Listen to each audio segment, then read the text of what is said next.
Zero-day malware. This is the malware that's really getting a lot of attention, and it's what we want to have as especially a red team hacker. Because if we got zero-day malware, that means the malwares came out and it's released before we have a patch to fix the vulnerability. And attacks and tools of increasing sophistication circumvent advances in protection and defenses. This is where sophisticated malware goes today. But remember, we're on offense. So this is good. We like having malware that nobody can detect because that's our job on offense. Okay? So we develop highly successful exploitation techniques using zero-day. There's a lot of focus in zero-day malware, and from our red team hacking standpoint, we always want to frequent the zero-day malware sites so we get the latest and greatest to use in our attacks. What is it? It's a release of software that leverages a vulnerability previously unknown to the public. The challenge is defined publicly known. Some groups will know it before others, and the example GNU Citizen are full disclosure. That means as soon as they find a vulnerability, they'll release an exploit for it. They don't care if the vendor knows about it or not. The other term we have is responsible disclosure. Most organizations are responsible disclosure. They will notify the actual vendor and to give the vendor a specified amount of time to fix it. Protection from zero-day attacks requires monitoring three main things. So when we do our red teaming, we know malware is going to affect the operating system, the kernel and protected memory, and the application behavior. The problem is, for the monitoring side, good for the hacking side, our red team, is it can exist, malware can, for any one of these areas, so not just one. So this makes it from an attack standpoint to our advantage to use multiple different types of codes or malware to infect if it's part of what's called a scope of work, which we'll cover in the security plan. So which ones does the defense monitor? Can they do it all? No. In complex operating systems, it's just too difficult. Think about all the applications you have running on your machines at home. You ever take a look at the number of applications running on your machine?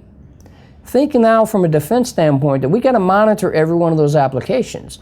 So that's why in red team hacking and hacking in general, they continue to win and be ahead of the defense because it's just too complex in modern day systems to look at every single application that's running on the machine. So normally what most of your malware will do is attack different services at different places. Most of your monitoring systems, on the other hand, that you might have to evade, and evasion will be something we'll discuss later on, they will actually only look at the well-known applications that have significant or have had significant vulnerabilities in the past.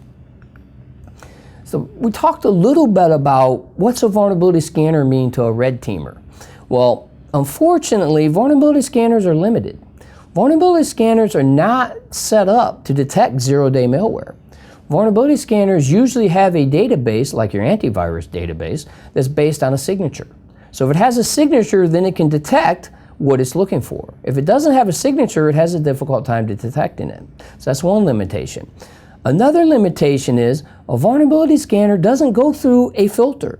So if I'm doing attacking and different types of attacks, and I know there's a firewall, a router, or a filter in place, most vulnerability scanners aren't going to help me there very much.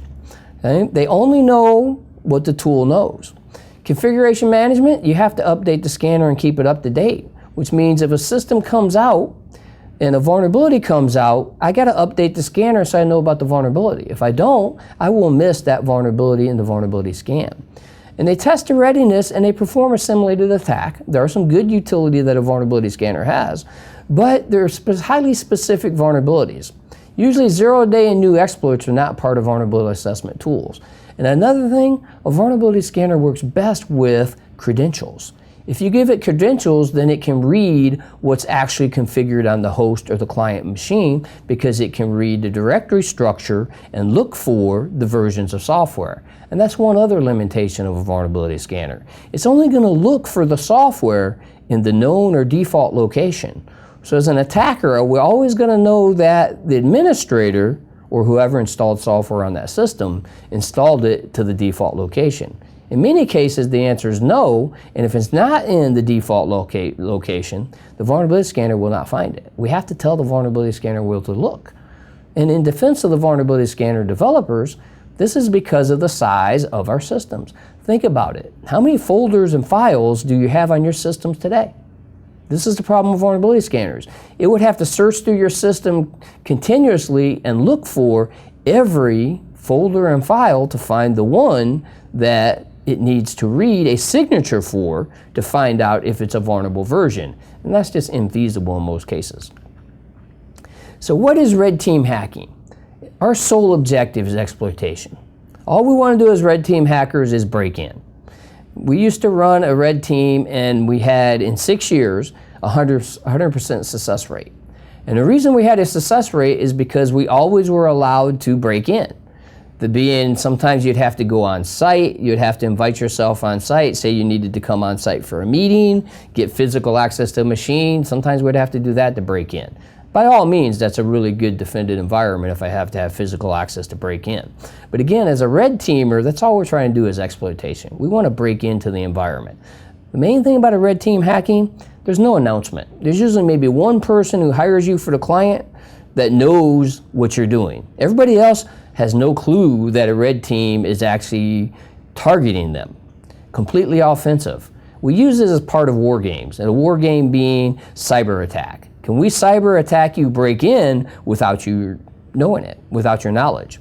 Most systems today have firewalls, they have monitors, they have all these great detection capability. A red teamer, our goal is to try to break in and see if your defenses detect us. And that's part of what we'll consider is called evasion and other types of scopes of work. And in this chapter, in this module, we've covered and defined ethical hacking, compared differences to malicious hackers. Remember, malicious hackers, ethical hackers use the same scope of work. They use the same process and methodology. The one difference is ethical hackers get permission. We identified the hacking mindset. That is the mindset of somebody who's going to break in. I'm going to attack you. My sole goal and purpose in life is to attack you. We reviewed security testing. I talked a little bit about a security testing plan, vulnerability assessment, and how vulnerability assessment tools are limited because they only can grab on a flat network in most cases. They do much better with credentials, and they're not designed to pick up new zero-day vulnerabilities. We explored why ethical hacking is needed. Vulnerability assessment limitations, as we just discussed, is not enough. We identified red team hacking concepts. That is, the sole purpose of red team is to break in, exploitation, getting access without usually anybody knowing we're coming in. The red team does that surprise, right? Surprise attacks. That's what the red team concept is. And this concludes this chapter.